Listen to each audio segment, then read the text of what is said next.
ఈ సమయమందు పరిశుద్ధ గ్రంథంలో నుండి దానియేలు గ్రంథం 3వ అధ్యాయం 18వ వచనాన్ని ఒకసారి ధ్యానిద్దాం. దానియేలు గ్రంథం 3వ అధ్యాయం 18వ వచనం.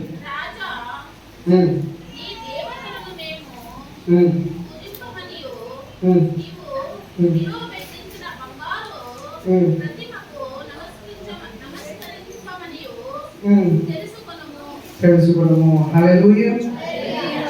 ఒక చిన్న ప్రార్థన దేవుని పరిశుద్ధాత్మ సహవాసం కోసం ప్రార్థించుకున్నాం పిల్లలు. హల్లెలూయా. సర్వ సృష్టికర్త అయినటువంటి దేవా, మీకు వందనాలు, స్తుతులు, స్తోత్రాలు చెల్లిస్తున్నాము తండ్రి. దేవ, ఈ సమయం అందరైనా మీకు ఇచ్చినటువంటి లేఖనాన్ని బట్టి మీకు వందనాలు, స్తుతులు, స్తోత్రాలు. ఈ లేఖనంలో ఉన్నటువంటి తండ్రి, దీని ద్వారా మాతో ఏదైతే మీరు మాట్లాడాలని ఇచ్చి ఉన్నారో ప్రభు, వాటన్నింటినీ ప్రభు మాట్లాడడానికి అవసరమైతే మీ ఆత్మ సహాయం కోసం ప్రార్థిస్తున్నాను. దయచేసి పరిశుద్ధాత్మ దేవుడా, సదాకాలం మాతో ఉన్నవాడా, ఈ సమయం అందు నన్ను మమ్మల్ని ఆవరించుకొని ఈ సమయంలో ప్రభు వాక్య పరిచయ ప్రభు సజావుగా సాగడానికి దుష్టుడు మా నుండి దూరపరిచి తండ్రి మీ ఆత్మ మా మధ్యలో కార్యం చేసి మేమందరూ కూడా ఏక ఆత్మతో మీ వాక్యాన్ని పరిశోధించి శోధించి మర్మయుక్తమైనటువంటి సంగతులు తెలుసుకోవడానికి మీరు సహాయం చేయమని యేసుక్రీస్తు నామమునందు అడిగి వేడుకుంటున్నాను పరమ తండ్రి. ఆమేన్. హల్లెలూయా. హల్లెలూయా. మరి ఒకసారి 18వ వచనాన్ని ధ్యానిద్దాం.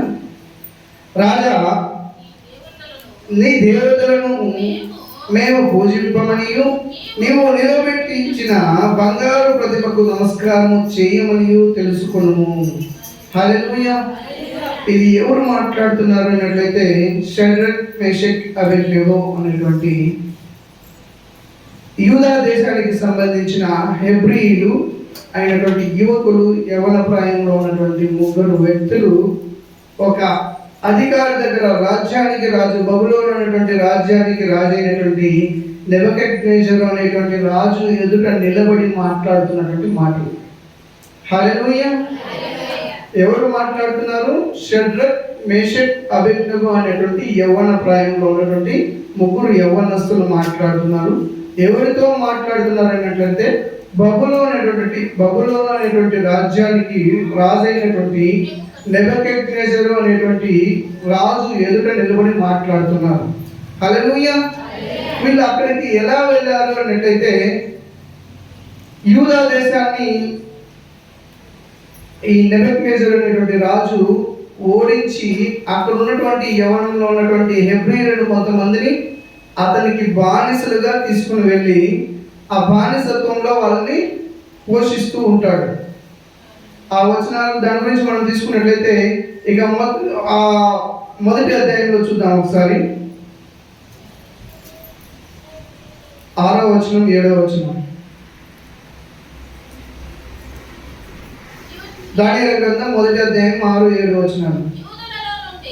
యూదులలో నుండి దానియేలు, హనన్య, మిషాయేలు, ఆచార్య అనే వారు వీరిలో నుండి. హల్లెలూయా. 5వ వచనంలో మనం చూసినట్లయితే అక్కడ వాళ్ళు దీంతో ఆ రాజ్యంలో నుండి వాళ్ళని తీసుకుని వెళ్తూ వాళ్ళని ఎత్తుకొని పోయి బబులోను అనేటువంటి రాజ్యంలో నెబుకద్నెజరు అనేటువంటి రాజు వాళ్ళని బందీలుగా పెట్టుకుని ఉన్నాడు. ఆ బందీలుగా పెట్టుకుని ఉన్నటువంటి వాళ్ళ పేర్లు ఏమైనట్లయితే బబులోను రాజ్యానికి వెళ్ళకుండా యూదా దేశంలో ఉన్నంత వరకు వాళ్ళ పేర్లు చూసినట్లయితే హనన్య, ఆచార్య, మిషాయేలు అనేటువంటి పేర్లు ఉన్నాయి. ఇక్కడ 8వ వచనంలో చూసినట్లయితే నశింపుడైనటువంటి వాళ్ళ అధిపతి అంటే వాళ్ళకి ట్రైనింగ్ ఇచ్చేటువంటి అధికారి నపుంసకుడు ఉంటాడు. ఆయన వీళ్ళకు ఉన్నటువంటి ఈ యూదా దేశంలో ఉన్నటువంటి పేర్లను మార్చి బబులోను దేశానికి వెళ్ళగానే వాళ్ళకి పేరుని మార్చి పెడుతూ ఉన్నాడు. 7వ వచనం చూద్దాం. అధిపతి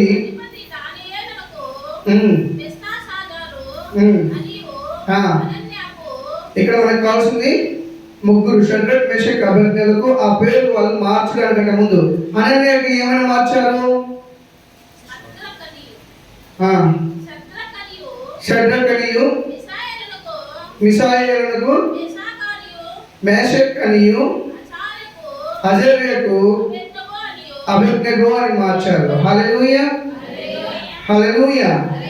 ఇక్కడ ఉన్నటువంటి యూదా దేశంలో ఉన్నటువంటి వ్యక్తులని అక్కడ బానిసలుగా తీసుకుని వెళ్ళినప్పుడు వాళ్ళ సొంత పేరును కూడా వాళ్ళ పెట్టుకోలేనటువంటి స్థితిలోకి వాళ్ళు వెళ్ళిపోయి ఆ అధికారులు వాళ్ళ రాజ్యానికి సంబంధించి వాళ్ళ భాషకు సంబంధించిన రీతిగా వాళ్ళకు పేర్లు పెట్టడం జరిగింది. హల్లెలూయా. ఇంత వాళ్ళ స్థితి ఎలా ఉంది ఏంటంటే అక్కడికి వెళ్ళిన తర్వాత వాళ్ళలో ఉన్నటువంటి పరిపక్వాన్ని బట్టి, వాళ్ళకు ఉన్నటువంటి జ్ఞానాన్ని బట్టి, వాళ్ళకు ఉన్నటువంటి అనేక విధమైనటువంటి ఆశీర్వాదకరమైనటువంటి తలాంతులను బట్టి, వాళ్ళ ప్రవర్తనను బట్టి వాళ్ళకి మార్పు జరిగింది. కానీ ఇక్కడ నుండి వెళ్ళినటువంటి స్థితి ఎలాంటిది ఏంటంటే బానిసత్వంలో నుండి ఆయన వెళ్ళాడు. ఆ బానిసలుగా వెళ్ళినటువంటి ఈ షడ్రక్ మెషక్ అబేద్నెగోలు రాజు ఎదుటే నిలబడి ఏం చెప్తున్నాడంట? 18వ వచనంలో ఏం చెప్తున్నాడు? నేను మీ దేవతలకు కానీ మీ ప్రతిమకు కానీ నేను నమస్కారము చేయను అని గట్టిగా చెబుతున్నాడు. అది 6వ వచనంలో మనం చూసినట్లయితే, 16వ వచనంలో చూసినట్లయితే, దానికి ఇంకా 3వ అధ్యాయం 16వ వచనంలో చూసినట్లయితే అక్కడ ఇంకా గట్టిగా సమాధానం ఇస్తున్నాడు. ఏమని అన్నట్లయితే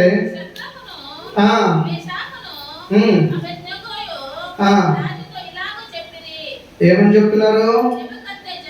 నెబుకద్నెజరు ఇందును గురించి నీకు ప్రత్యుత్తరం ఇయ్యవలనన్న చింత మాకు లేదు. హల్లెలూయా, హల్లెలూయా. బందీలుగా వెళ్ళినటువంటి బందీలు ఆ రాజు దగ్గర మాట్లాడుతున్నటువంటి మాట ఏంటి తెలుసా? నీవు అడిగినటువంటి ఉత్తరానికి మేము సదుత్తరం ఇవ్వడానికి ఇవ్వాల్సిన అవసరం నాకు లేదు అని మాట్లాడుతున్నారు. ఎందుకు ఇలా మాట్లాడుతున్నారు? ఎందుకు వాక్యం అంతా ఎక్కడి నుండి స్టార్ట్ అయింది అని మనం గమనించుకున్నట్లయితే,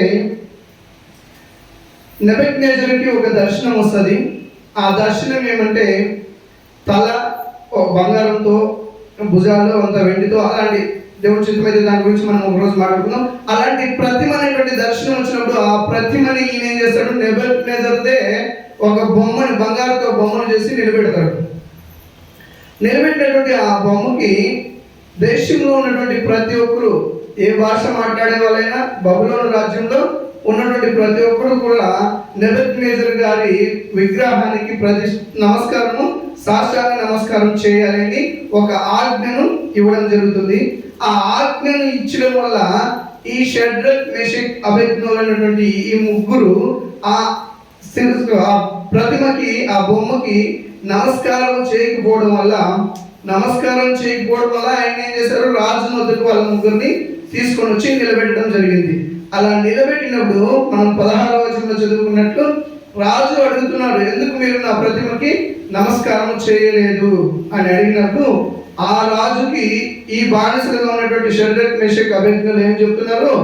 నీ దేవుళ్ళకైనా నమస్కారం చేసే అవసరం నాకు లేదు, నీ ప్రతిమకైనా నన్ను నమస్కారం చేసే అవసరం నాకు లేదు, అంతకంటే మించి దీనికి సంబంధించినట్టుగా నేను మీకు సమాధానం చెప్పవలసిన అవసరం కూడా నాకు లేదు అంటున్నాడు. హల్లెలూయా, హల్లెలూయా. ఇంత గొప్ప జీవితం కలిగినటువంటి ఈ ముగ్గురికి మనం ఫస్ట్ వాక్యంలో 6వ వచనంలో మనం గమనించుకున్న 1వ అధ్యాయం 6వ వచనంలో చూసినట్లయితే అక్కడ 4 వ్యక్తులు బయలుదేరారు. ఎవరెవరు? దానియేలు, షడ్రక్, మెషక్, అబేద్నెగో. దానియేలు ఇంతకు ముందే, అంటే ఈ ఘనకార్యం జరగకుంటే, అంటే ఆ విగ్రహాన్ని ప్రతిష్ఠ చేయకంటే ముందే దానియేలు ఆ సంస్థానంలో ఆయనకు ఒక ఉన్నతమైనటువంటి స్థానాన్ని తెచ్చిపెట్టుకున్నాడు. రాజు దగ్గర మంచి సహవాసం కలిగినటువంటి వ్యక్తిగా జీవిస్తున్నాడు. ఈ షడ్రక్, మెషక్, అబేద్నెగోలు కూడా అలాంటి జీవితానికే ముందుకు రావడం అనేది జరిగింది. మనం గమనించుకున్నట్లయితే 1వ అధ్యాయం 8వ వచనం చూద్దాం. రాజు భుజించు భోజనమును పానము చేయుచు ద్రాక్ష రసమును పుచ్చుకొని నన్ను అపవిత్ర పరుచుకోకూడదని దానియేలు ఉద్దేశించి తాను అపవిత్రుడు కాకుండానట్లు దానిని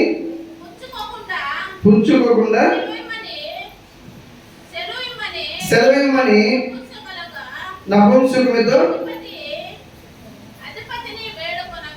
అధిపతిని వేడుకొనగా. హల్లెలూయా. 8వ వచనం అంటే 8వ వచనం. హల్లెలూయా.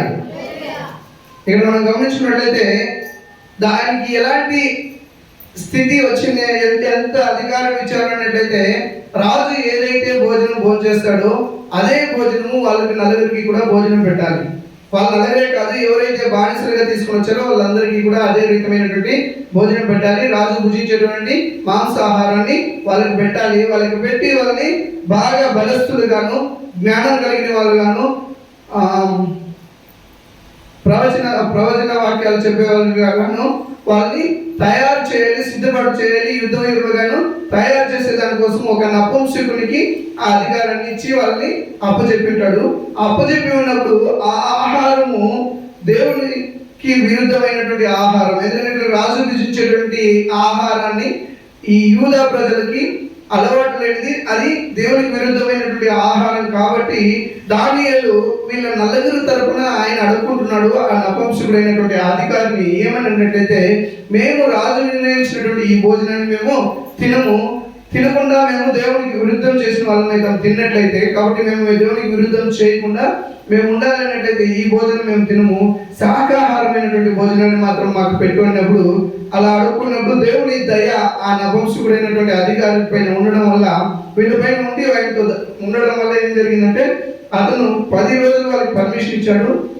10 రోజుల్లో మీకు ఇష్టం వచ్చినటువంటి భోజనాన్ని, వెజిటేరియన్ భోజనాన్ని మీరు తినండి, కానీ మీతో పాటు మాంసాహారం తింటున్నటువంటి వాళ్ళ ముఖాల కంటే మీ ముఖం పేలిపోయినట్లయితే, తగ్గిపోయినట్లయితే, డల్గా కనపడినట్లయితే రాజు నన్ను మరణ శిక్ష విధిస్తాడు. కాబట్టి దయచేసి మీరు ఈ 10 దినాల్లో మీ ఇంటిని పరీక్షించుకోండి అని చెప్పినప్పుడు దానియేలు ఈ నలుగురు కూడా, షడ్రక్ మేషక్ అబేద్నెగో నలుగురు చేరి మామూలు శాకాహారాన్ని భుజిస్తూ 10 రోజుల తర్వాత వెళ్ళినప్పుడు అక్కడ మాంసాహారము రాజు నిర్ణయించినటువంటి భోజనం తింటున్న వారి కంటే కూడా వీళ్ళ ముఖం ప్రకాశవంతంగా ఉండిందంట. హల్లెలూయా, హల్లెలూయా. అలాగే 15వ వచనంలో మనం గమనించుకున్నట్లయితే రాజు వాళ్ళకి తర్బీదు ఇచ్చేటువంటి సమయం అయిపోయినప్పుడు వాళ్ళందరినీ పిలిపించినప్పుడు, ఆ పిలిపించినటువంటి సమయంలో అక్కడ ఉన్నటువంటి మాంసాహారము రాజు తినేటువంటి భోజనం తిన్నటువంటి వారందరికంటే కూడా వీళ్ళు నలుగురే ప్రత్యేకించి రాజు దృష్టిలో పడ్డారంట. హల్లెలూయా. వీళ్ళ నలుగురే రాజు దృష్టిలో ప్రత్యేకంగా పడ్డారు. అంటే వీళ్ళు ఎట్లా ప్రత్యేకంగా పడ్డారు అనేదాన్ని 15వ వచనం ఒకసారి చూద్దాం. 15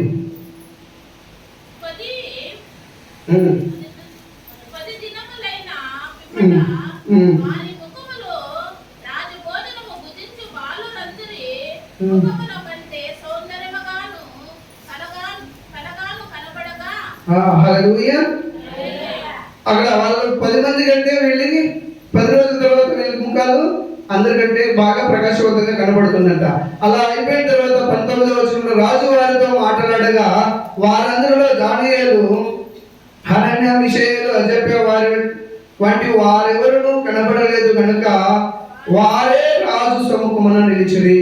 హల్లెలూయా. అంటే దేవుని కృప వాళ్ళ పైన ఉన్నది కాబట్టి వాళ్ళు ప్రత్యేకించబడిన వారిగా ఆ నలుగురు మాత్రమే వాళ్ళకి కనబడినట్టు గమనిస్తాం. హల్లెలూయా. ఇక్కడ ఈ షడ్రక్ మేషక్ అబేద్నెగో ఇంతటిగా దేవుని కృప ఉండడం వల్ల రాజు దగ్గర కను దృష్టిలో వీళ్ళు పడినటువంటి వ్యక్తులుగా ఉన్నారు. హల్లెలూయా.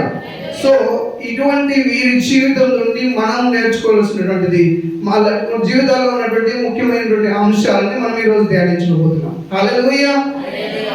ఇక ఈ వాళ్ళ స్థితిని మనం గమనించుకున్నాం. వాళ్ళు ఎక్కడి నుండి వచ్చారు, వాళ్ళు ఏ స్థితిలో ఉన్నారు, వాళ్ళకి దేవుడి కృప ఉండడం వల్ల వాళ్ళు ఆ రాజు దగ్గర కన దృష్టిలో ఏ రీతిగా ఉన్నారనేటువంటి అంశాన్ని ఇంట్రడక్షన్ మనం ఇంతవరకు తీసుకున్నాం. ఇప్పుడు మనం ధ్యానించుకోబోతున్నటువంటి వారి జీవితంలో ఉన్నటువంటి ముఖ్యమైనటువంటి ఘట్టాలు, ముఖ్యమైనటువంటి స్టెప్స్, ముఖ్యమైనటువంటి అడుగులు ఏంటి అనేది నిజం ఇప్పుడు వాక్యంలోకి మనం వెళ్దాం.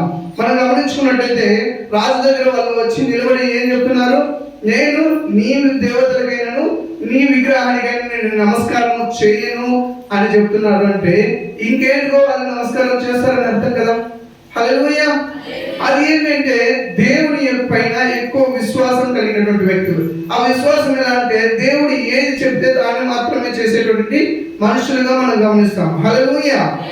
16 నుండి 18 వరకు మనం అప్పుడే చదువుకున్నటువంటి వాక్యాన్ని బట్టి మనం చూసినట్లయితే అక్కడ వాళ్ళలో ఉన్నటువంటి విశ్వాసం ఇది సాహసం కంటే ఎక్కువ అని చెప్పొచ్చు. గొప్ప సాహసం చేశారు, గొప్ప సోదరుని బట్టి ఇచ్చేసేంత ప్రక్రియను వాళ్ళు చేశారని చెప్పొచ్చు మనం. హల్లెలూయా. ఎట్లన్నట్లయితే వాళ్ళు ఉన్నదే బానిసలుగా ఉన్నారు. ఆ రాజు దగ్గర నుండి బయటికి వెళ్ళే పరిస్థితి వాళ్ళకి ఎట్టి పరిస్థితుల్లోనూ లేదు. ఆ ఎల్లుకున్నటువంటి ఆ బానిసత్వంలో ఉన్నటువంటి సమయంలోనే వాళ్ళ విశ్వాసాన్ని నిస్వార్థమైనటువంటి విశ్వాసంగా మార్చుకుని వాళ్ళు ఏం చెప్తున్నారు అన్నట్లయితే, మేమైతే 17-18 వచనాలు చూసినట్లయితే నీవు నన్ను అనే ఒకసారి చదవండి. 17-18 3వ అధ్యాయం 17-18 వచనాలు. ఈ నలుగురు బాలుల సంగతి ఏమనగా 1వ అధ్యాయం కాదు 3వ అధ్యాయం. మేము సేవించుచున్న దేవుడు మండుచున్న వేడిని గల ఈ అగ్నిగుండములో నుండి మమ్మలను తప్పించి రక్షించుటకు శక్తిమంతుడు మరియు ఈ నశమున పడకుండా ఆయన మమ్మలను రక్షించును. 18 ఒకవేళ ఆయన రక్షించకపోయినను రాజా మీ దేవతలను మేము పూజించమని నీవు పెట్టించిన బంగారు ప్రతిమకు నమస్కరించమనియు తెలుసుకొనుము. హల్లెలూయా, హల్లెలూయా. ఇక్కడ ఏం చెప్తున్నారు? బానిసలుగా ఉన్నారనేటువంటి ఆ స్థితిని వాళ్ళు మర్చిపోయారు. దేవుడినటువంటి గొప్ప దేవుడు, ఆయన నన్ను రక్షిస్తాడు, ఆయన నన్ను కాపాడుతాడు అనేటువంటి వచనాలు వాళ్ళు దేవుని భయభక్తిలో ఉన్నారు కాబట్టి, యూదా దేశంలో ఉన్నటువంటి వారిలోనే ఈయన హెబ్రీయుడుగా ఉన్నారు కాబట్టి వీళ్ళు దేవుని యందు భయభక్తులు రావడానికి, దేవుని పైన విశ్వాసం రావడానికి, దేవుని గ్రంథాలను లేఖనాలను ధ్యానిస్తున్నటువంటి వ్యక్తులుగా ఉన్నారు కాబట్టి వీరికి అంత ధైర్యము, అంత ఎదురించి మాట్లాడేటువంటి శక్తి, విశ్వాసం వీళ్ళలో ఉన్నది కాబట్టి వీళ్ళు ఆ రాజు దగ్గర నిలబడి దగ్గరగా మాట్లాడగలుగుతున్నారు. హల్లెలూయా. రక్షించకపోయినా పర్వాలేదు, మేము నశించిపోయినా పర్వాలేదు, కానీ మేము విగ్రహానికి ఆరాధన చేయము. ఏ విగ్రహానికి? రాజుగా ఉన్నటువంటి ఆ రాజుగారి విగ్రహానికి నేను నమస్కారం చేయను. అంతేకాకుండా నీ దేవుళ్ళైనటువంటి దేవుళ్ళని అనబడినటువంటి వారికి నేను నమస్కారం చేయను అని ముగ్గురు గట్టిగా నిబ్బరంగా నిర్భయంగా చెప్పడం అనేది జరుగుతుంది. హల్లెలూయా. ఎందుకు ఇలా చెప్పారన్నట్లయితే వాళ్ళ ఉన్నటువంటి విశ్వాసం ఒకటి. ఏ విశ్వాసం? దేవుడు నన్ను అగ్నిగుండంలో నన్ను పడేసినప్పుడు నన్ను రక్షిస్తాడు అనేటువంటి విశ్వాసం ఉంది. హల్లెలూయా. అదొక విశ్వాసం. ఒకవేళ ఆయన రక్షించకపోయినా పర్వాలేదు, మేము అగ్నిగుండంలో మరణించిన దేవుని కృప, కాపుదల, కటాక్షము నా పైన మా పైన ఉంటుంది అని నిర్భయంగా విశ్వసిస్తున్నారు. హల్లెలూయా. అంటే విశ్వసించడానికి వాళ్ళకి ఉన్నటువంటి కారణాలు ఏంటంటే, కీర్తన గ్రంథం 121వ కీర్తన 121వ కీర్తన 5, 6, 7 వచనాలు తొందరగా చూద్దాం. 121వ కీర్తన 5, 6, 7 వచనాలు. ఇశ్రాయేలును కాపాడువాడు, కునుకడు నిద్రపోడు, యెహోవాయే నిన్ను కాపాడువాడు, నీ కుడి ప్రక్కను యెహోవా నీకు నీడగా ఉండును. పగలు ఎండ దెబ్బ అయినను నీకు తగలదు, రాత్రి వెన్నెల దెబ్బ అయినను నీకు తగలదు. ఏ అపాయము రాకుండా యెహోవా నిన్ను కాపాడును, ఆయన నీ ప్రాణమును కాపాడును అను వాక్యము వాళ్ళలో బలంగా పనిచేసింది. హల్లెలూయా. పగలు ఎండ దెబ్బ అయినను నీకు తగలదు, రాత్రి వెన్నెల దెబ్బ అయినను నీకు తగలదు. ఏ అపాయము నీకు రాకుండా యెహోవా నిన్ను కాపాడును, నీ ప్రాణములను ఆయన కాపాడును అన్నటువంటి వాక్యము వాళ్ళలో జీవిస్తూ ఉన్నది కాబట్టి వాళ్ళలో ఉన్నటువంటి విశ్వాసం ఏంటి? గట్టిపడింది. రాజునే ఎదిరించగలిగినటువంటి ధైర్యపు ఆత్మను వారికి అనుగ్రహించడం అనేది జరిగింది. హల్లెలూయా, హల్లెలూయా. అదే రీతిగా యోబు గ్రంథం 34వ అధ్యాయం, యోబు గ్రంథం 34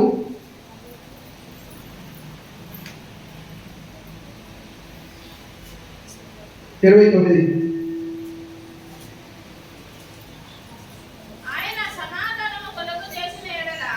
ఆయన సమాధానము కలగజేసిన ఎడల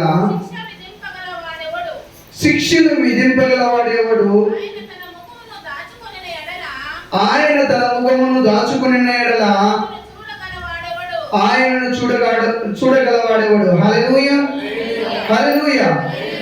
దేవుని యొక్క సమాధానం ఆయన మనలో ఉన్నట్లయితే, ఆయన శిక్ష విధించకుండా పోయినట్లయితే మరి ఎవరు శిక్ష విధించలేరు అనేటువంటి గట్టి నమ్మకం షడ్రక్ అభిజ్ఞలలో ఉన్నది. హల్లెలూయా. ఇప్పుడు ఎవరు శిక్ష విధిస్తున్నారు? నెబుకద్నెజర్ అనేటువంటి రాజు వారికి శిక్షను విధించాలని, అగ్నిగుండంలో పడేయాలని వారికి చెబుతున్నాడు. అది శిక్ష. ఆ శిక్షను వీళ్ళు ఏం చెప్తున్నారు? నువ్వు అట్లా చేసినా కూడా కానీ నా దేవుడు నన్ను కాపాడుతాడు అంటే, శిక్ష విధించడానికి నీకు అధికారం లేదురా నాయన, నన్ను శిక్షించాలంటే నా దేవునికి మాత్రమే అధికారం ఉంది అనే గట్టి విశ్వాసం వీళ్ళు ఉన్నది. కాబట్టి వీళ్ళు ఆ రాజుని ఎదురించి మాట్లాడడానికి ముందుకు సాగారు. హల్లెలూయా. ఈ ముగ్గురులో ఉన్నటువంటి మొదటి లక్షణం ఏంటి? వారిలో విశ్వాసం అధికంగా ఉంది. అది ఎంత విశ్వాసం అన్నట్లయితే, అసాధారణమైనటువంటి సహవాసం చేయడానికి, ప్రయత్నించడానికి కూడా, ఆలోచించడానికి కూడా యోగ్యత లేకుండా ఆలోచించడానికి కూడా సహవాసం చేయనటువంటి వ్యక్తులని అంత గొప్ప కార్యాలను చేయడానికి వీళ్ళలో పూనుకునేటువంటి శక్తి, విశ్వాసం వీళ్ళలో ఉండేదన్నమాట. హల్లెలూయా, హల్లెలూయా. అలా విశ్వాసం ఉన్నటువంటి వారికి దేవుడు అగ్నిగుండంలో కూడా వారికి తోడుగా ఉన్నాడు. హల్లెలూయా.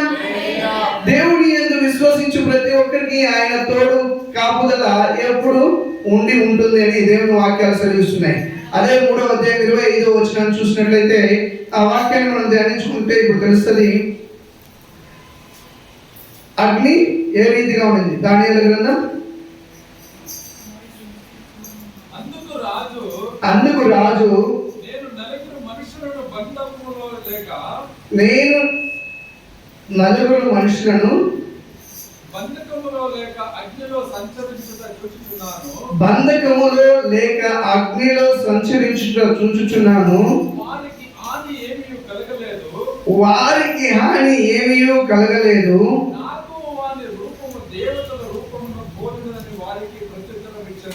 నాలుగవ రూపము దేవతల రూపము పోలి ఉన్నదని వారికి ప్రత్యుత్తరం ఇచ్చెను. హల్లెలూయా, హల్లెలూయా. ఎవరైతే దేవుని యందు విశ్వసించి ఆయన పైన నమ్మకం పెట్టుకొని ఆయన వాక్యానుసారంగా, ఆయన చిత్తానుసారంగా జీవించడానికి ప్రయత్నిస్తారో, ఉన్నతమైనటువంటి అధికారులు కావచ్చు, నీకున్నటువంటి సుదీర్ఘమైనటువంటి దేవుడికి విరుద్ధమైన కార్యం కాబట్టి ఏదైనా కానీ దానికి విరుద్ధంగా నువ్వు ప్రయత్నించినప్పుడు ఆ ప్రయత్నంలో దేవుని సహవాసం ఉంటుంది, దేవుని కృప ఉంటుంది, దేవుని కాపుదల ఉండి దాంతో పాటు దేవుడే నీకు తోడై ఉంటాడని దేవుని వాక్యం చదివిస్తుంది. అదే రీతిగా ఇక్కడ అగ్నిగుండంలో మనం గమనించినట్లయితే వారికి ఉన్నటువంటి అగ్ని మామూలుగా మండుతున్నటువంటి అగ్ని కంటే కూడా 7 అంతల అగ్నిని అధికం చేసిన తర్వాత 20వ వచనం, మొదటి అధ్యాయం 21వ వచనం చూద్దాం. 20వ వచనం చూద్దాం పిల్లల. దానియేలు గ్రంథం 1వ అధ్యాయం. ఎట్లనగా దేవుడు జ్ఞానబలమును కలగవాడు యుగములంతటను దేవుని నామము స్తుతించునందున దాకా. 20వ వచనం. రాజు వీరి యొద్ద విచారణ చేయగా జ్ఞాన వివేకములకు సంబంధమైన ప్రతి విషయములోనూ వీరు తమ రాజ్యమందంతటను శకునకాండ్రుల కంటేనే, గారడీ విద్యలో వారి కంటేను 10 వంతు శ్రేష్ఠులు తెలియజేసిరి. హల్లెలూయా, హల్లెలూయా.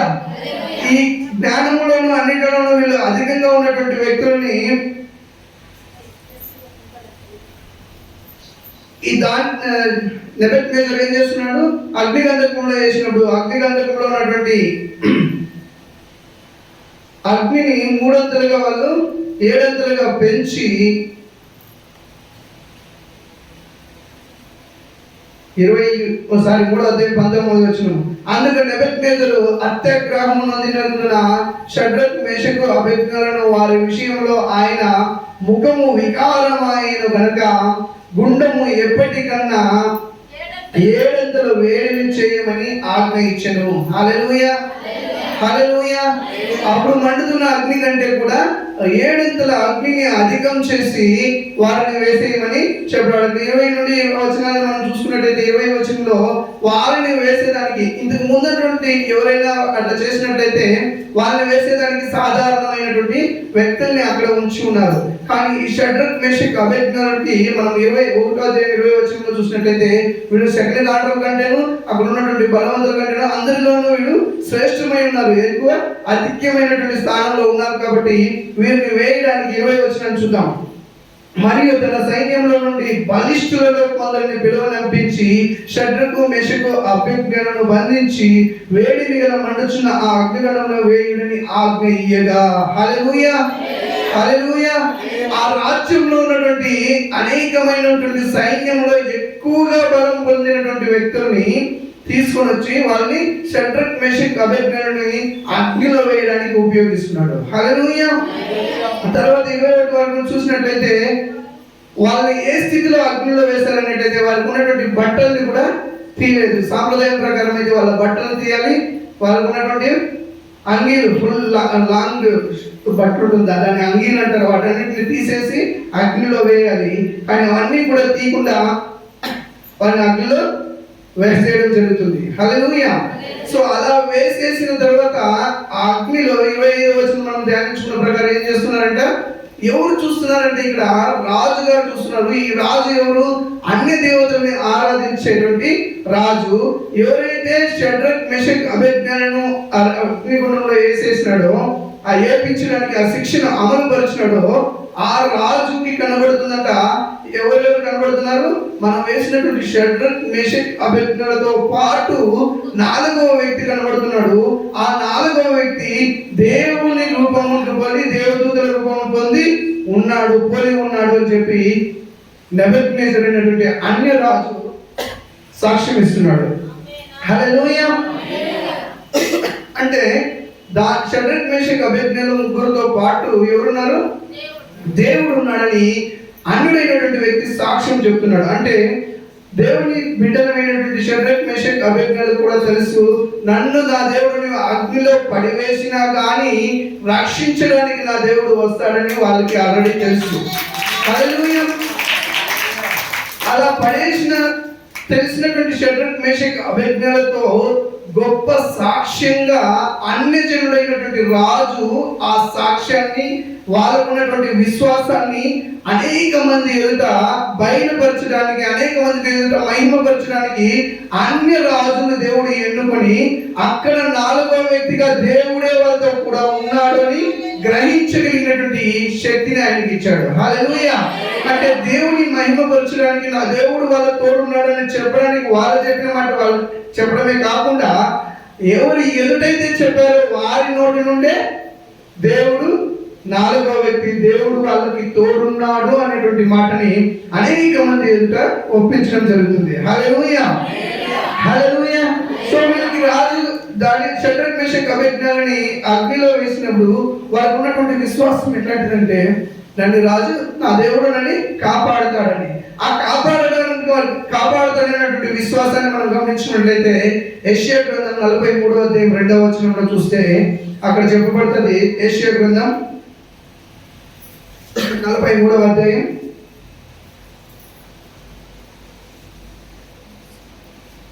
2వ వచనం. యెషయా 40, నీవు జలములలో పడినను, నీవు జలములను దాటినప్పుడు నేను నీకు తోడై ఉండును. సారీ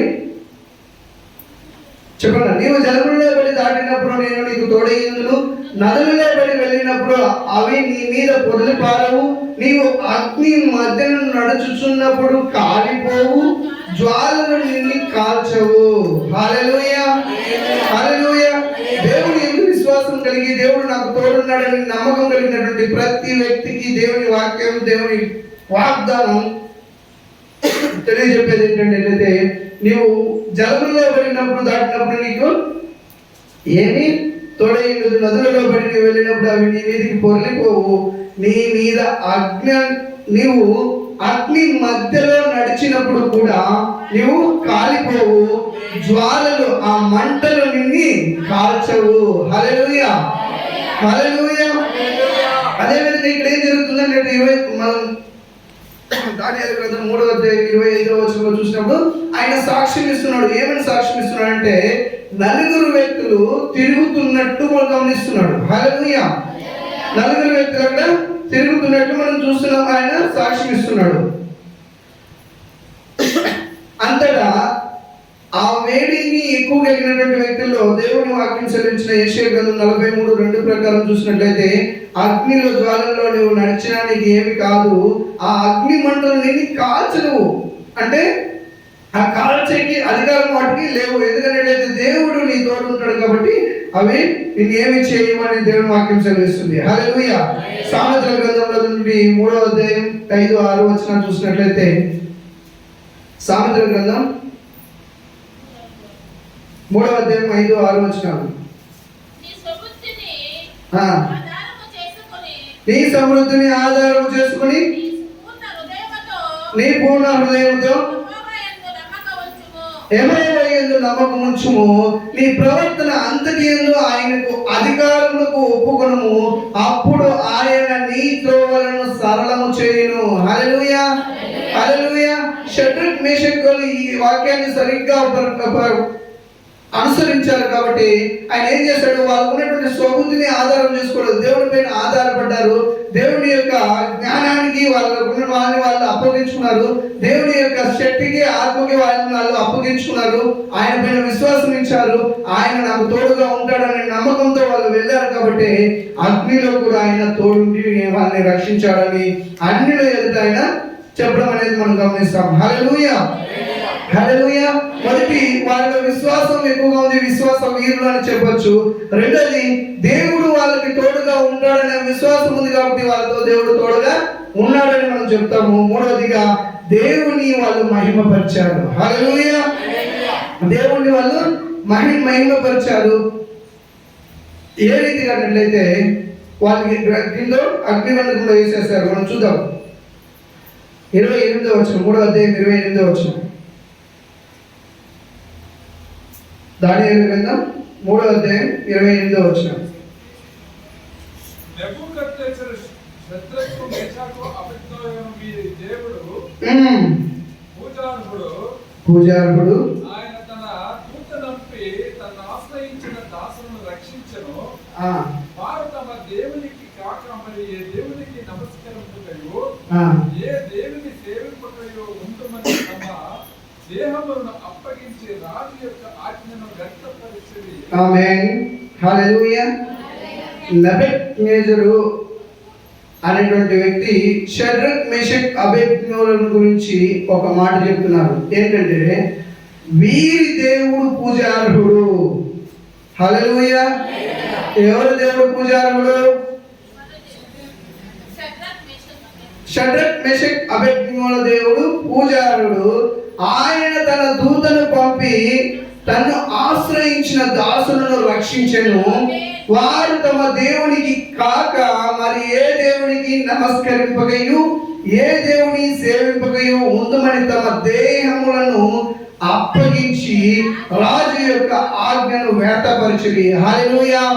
ఈ మాటలు ఎవరు చెప్తున్నారు ప్రియులారా? ఈ మాటలు కూడా నెబుకద్నెజర్ చెప్తున్నాడు. రాజు, బబులోనులో ఉన్నటువంటి రాజు చెప్తున్నాడు.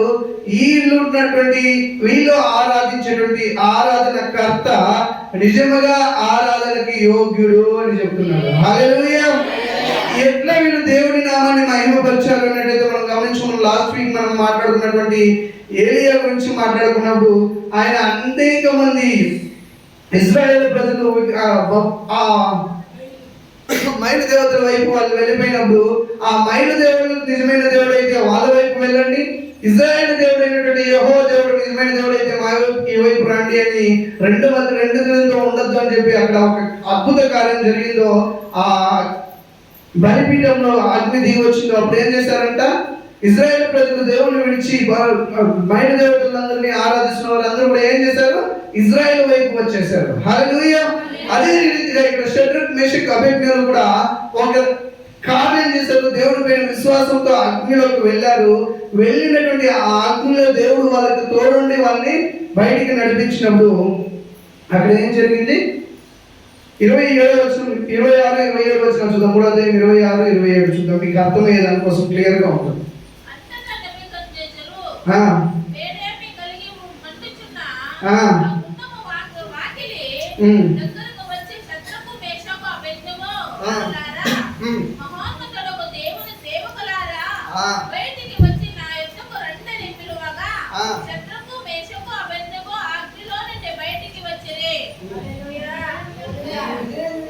హల్లెలూయా. ఇంతకు ముందు మనం 25లో చూసినట్టే ఏం జరిగింది? వాళ్ళతో 4వ వ్యక్తి ఉన్నారు అనేటువంటి అంశాన్ని షడ్రక్ మేషక్ అబేద్నెగోలో కాకుండా వాళ్ళతో కూడా దేవుని కోరినటువంటి వ్యక్తి ఒకరు ఉన్నారని నెబుకద్నెజర్ చెప్పాడు.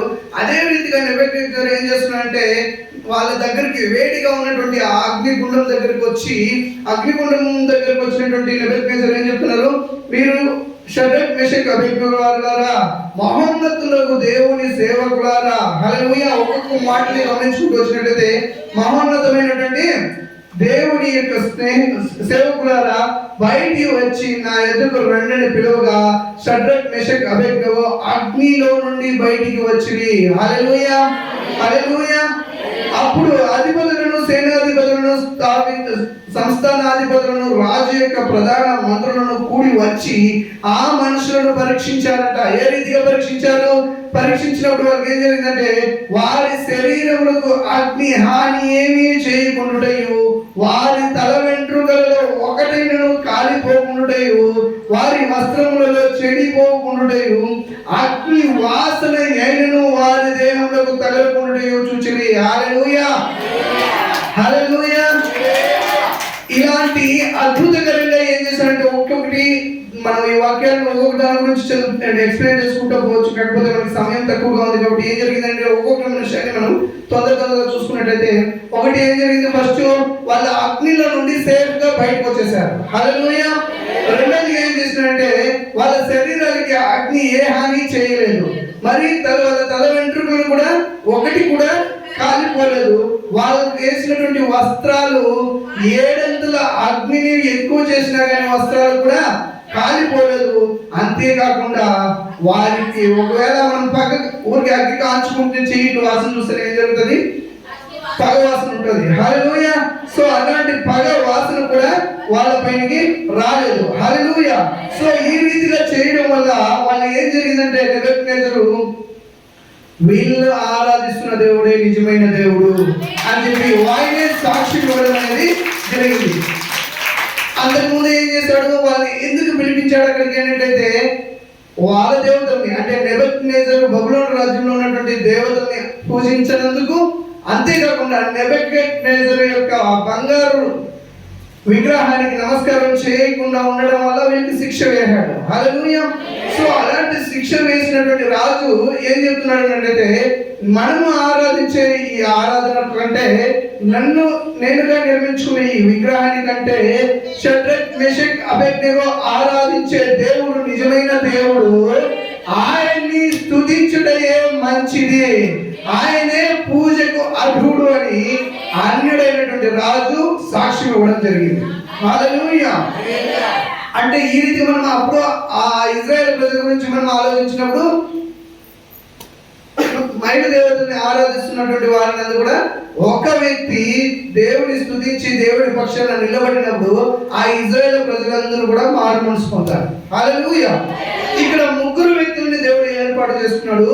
3 వ్యక్తుల్ని ఆ ఆరాధన నిమిత్తమై, విగ్రహాన్ని పూజించిన నిమిత్తమై వారిని శిక్షకు అర్హత కలిగించి శిక్షించేటట్టు చేసి ఆ శిక్ష నుండి వారిని రక్షించినటువంటి దేవుడే నిజమైన దేవుడని ఎవరైతే శిక్షించారో వారే ఒప్పుకునేటట్టు చేసి ఆ దేశం మొత్తానికి చాటింపు వేయడం జరుగుతుంది. 4వ అధ్యాయంలో మనం గమనించినట్లయితే దేశానికంతా చాటింపు వేసి ఇజ్రాయెల్ దేవుడే నిజమైన దేవుడు, షడ్రక్ మేషక్ అబేద్నెగోలు ఆరాధిస్తున్నటువంటి దేవుడే నిజమైన దేవుడు అని ఆయన సాక్ష్యం పలకడం, చాటించడం అనేది మనం గమనిస్తాం. హల్లెలూయా. అంతేకాకుండా దానియేలు గ్రంథం 4:37 మనం చూసినట్లయితే దానియేలు అనేటువంటి ఈ ముగ్గురితో పాటు వచ్చినటువంటి దానియేలును కూడా ఇలాంటి శిక్షకి సింహం కోణంలో వేసి ఆ సింహం కోణంలో నుండి దేవుడు రక్షించినప్పుడు అదే నెబుకద్నెజరు రాజు అయినటువంటి వ్యక్తి దానియేలు బయటికి రాని చెప్పినప్పుడు ఆయన సింహాలన్నింటినీ దేవుడు నోరులో మూచి దానియేలును బయటికి రప్పించినప్పుడు కూడా ఇదే ప్రకారం చాటింపు వేయడం జరిగింది. అంటే ఆ రాజ్యం మొత్తాన్ని కూడా ఇజ్రాయేల్ దేవుడే నిజమైన దేవుడని ఆ రాజు చాటించి వారిని తప్ప వేరే దేవుడిని ఎవరిని ఆరాధించకూడదని చెప్పడం అనేది జరిగింది. హల్లెలూయా. అదే రీతిగా మనం గమనించుకున్నట్లయితే 2వ రాజుల గ్రంథం 5:15 చూసినట్లయితే నయమాన్ అనేటువంటి ఒక అధికారి ఉంటాడు. ఆ అధికారికి కుష్ఠరోగం వచ్చింది. ఆ కుష్ఠరోగాన్ని దేవుడు నయం చేయడం వల్ల ఆ నయమాన్ అన్నటువంటి వ్యక్తి ఆ రాజ్యంలో ఉన్నటువంటి వారందరికీ కూడా ఇజ్రాయేల్ దేవుడే నిజమైన దేవుడు అని సాక్ష్యం పలకడం అనేది జరుగుతుంది. హల్లెలూయా. అంటే దీన్ని బట్టి మనం గమనించుకున్నట్లయితే ఏం తెలుస్తున్నట్లయితే అన్ని జనుల ఎదుట దేవుణ్ణి విశ్వసించినటువంటి నీవు, నిజంగా దేవుని పైన నమ్మకం కలిగి జీవించేటువంటి నీవు దేవుని పక్షాన నిలబడినట్లయితే నీకు ఏదైనా శ్రమ వచ్చిందనో లేదా నీకు ఏదైనా కష్టం వచ్చిందో నీకు ఏదో బాధ వచ్చిందో రోగం వచ్చిందో ఏదో వచ్చిందని చెప్పి నీవు కృంగిపోకుండా దేవుని పక్షాన నువ్వు నిలబడినట్లయితే ఆయన నీ పైన నిలబెడతాడు. అప్పుడు నిలబడి ఉన్నటువంటి వ్యక్తికి నువ్వు ఏం జరుగుతుంది అన్నట్లయితే దేవుని నామాన్ని నువ్వు మహిమపరిచిన వ్యక్తి అవుతావు. దేవుని అనేక మందికి రక్షణ మార్గంలో నడిపించడానికి నీవు ఒక కారకుడు అవుతావు. అంతేకాకుండా దేవుని నామాన్ని మహిమపరిచినటువంటి వ్యక్తిగా దేవుడు నిన్ను మహిమపరచడానికి ఉపయోగపడతాడు. హల్లెలూయా. ఎప్పుడైతే దేవుని నామాన్ని దేవుడికి అనేక మందికి పరిచయం చేస్తావో, దేవుడిని అనేక మందికి తెలియజెప్తావో, అప్పుడు నీకున్నటువంటి స్థితులని దేవుడు ఎక్కువ ప్రమోషన్ ఇచ్చి అధికమైనటువంటి స్థితికి మార్చడం అనేది జరుగుతుంది. హల్లెలూయా. అదే 3:30 చూద్దాం కిందకి. 3వ అధ్యాయం దానియేలు గ్రంథం 3:30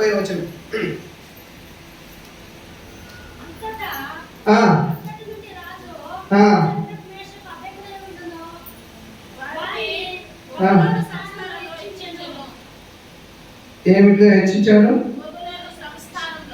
ఏ సంస్థానం? బబులోను సంస్థానం. హల్లెలూయా. ఎందుకోసం ఆయన్ని హెచ్చించాడు అన్నట్టయితే వీరు ముగ్గురు, ఇంకోసారి క్లియర్ గా అనయ్య కొంచెం అలర్ట్గా అనయ్య ప్లీజ్. దానియేలు గ్రంథం 3:30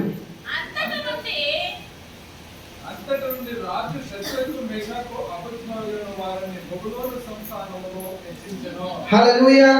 అప్పటి నుండి ఎప్పటి నుండి ఎప్పుడైతే వీళ్ళని రక్షించి రాజు పిలుస్తున్నాడు, అగ్నిలో నుండి మీరు బయటికి రండి, మీకు ఏమి హాని కలగలేదు, మీరు బయటికి రండి అని వాళ్ళు బయటకు వచ్చారో అప్పుడు నెబుకద్నెజరు ఏం చేశాడు? వీళ్ళ దేవుడే నిజమైన దేవుడిని ఆరాధించడంతో పాటు వాళ్ళని ఆ బబులోను సంస్థానంలో వాళ్ళ రాజ్యంలో ఉన్నతమైనటువంటి స్థానానికి హెచ్చించడం అనేది జరిగింది. హల్లెలూయా. ఎప్పుడైతే దేవుని నామాన్ని మహిమపరచడం కోసం నిన్ను నీవు బలిగా అర్పించుకోవడానికి కూడా సిద్ధపడగలుగుతావో, ఎప్పుడైతే నువ్వు సిద్ధంగా దేవుని కోసం నేను ఏదైనా చేయగలను నిర్ణయించుకొని ముందుకు వస్తావో, అప్పుడు దేవుడు నిన్ను ఆయన నామాన్ని మహిమపరచుకోవడంతో పాటు ఆయన సెల్ఫిష్ గా ఉండకుండా ఏం చేస్తాడు?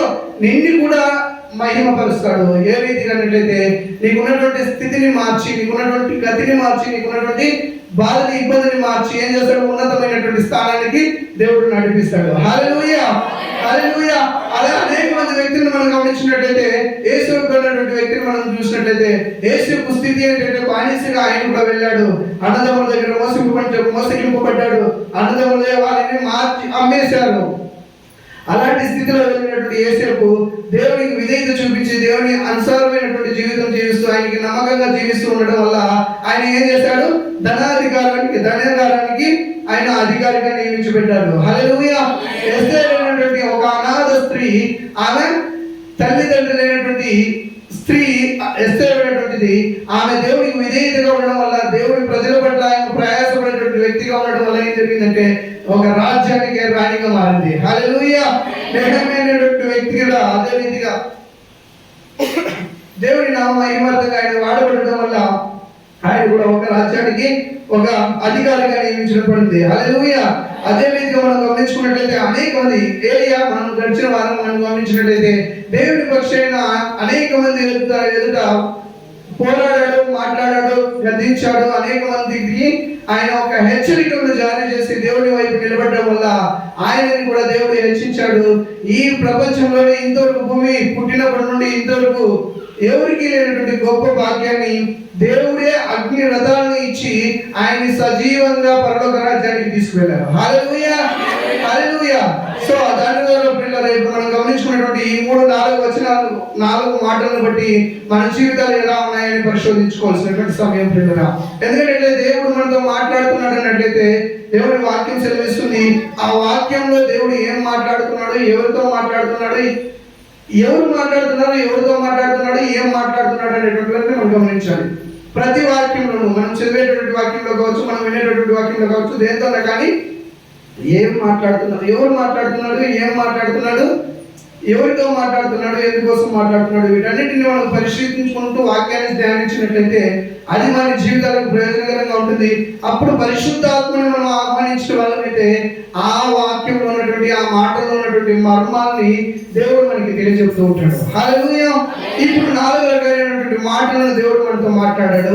ఒకటి ఏంటంటే బానిసలుగా ఉన్నటువంటి వ్యక్తులు, వాళ్ళ స్థితి నిర్జీవమైనటువంటి స్థితి, వాళ్ళు ఏమీ చేయలేనటువంటి స్థితిలో ఉన్నటువంటి వారు దేవుడు వాళ్ళకు తోనాడు అన్నటువంటి విశ్వాసం అనేటువంటి ఒకే ఒక ఆయుధాన్ని బట్టి రాజుని ఎదిరించాడు. ఏ రీతిగా ఎదిరించారు అన్నట్లయితే నీకు సమాధానం చెప్పాల్సిన అవసరం కూడా నాకు లేదు అనేంత గట్టిగా వాళ్ళకి అసలు మనం ఊహించుకునేటువంటి కూడా దానికి ఒక శివర్ వస్తుంది. అంత రాజు దగ్గర పోయి వీళ్ళంత నెగ్లెక్ట్ గా మాట్లాడుతున్నారు అన్నట్లయితే ఎంత వీళ్ళ హృదయంలో విశ్వాసం అనేది ఉండాలి.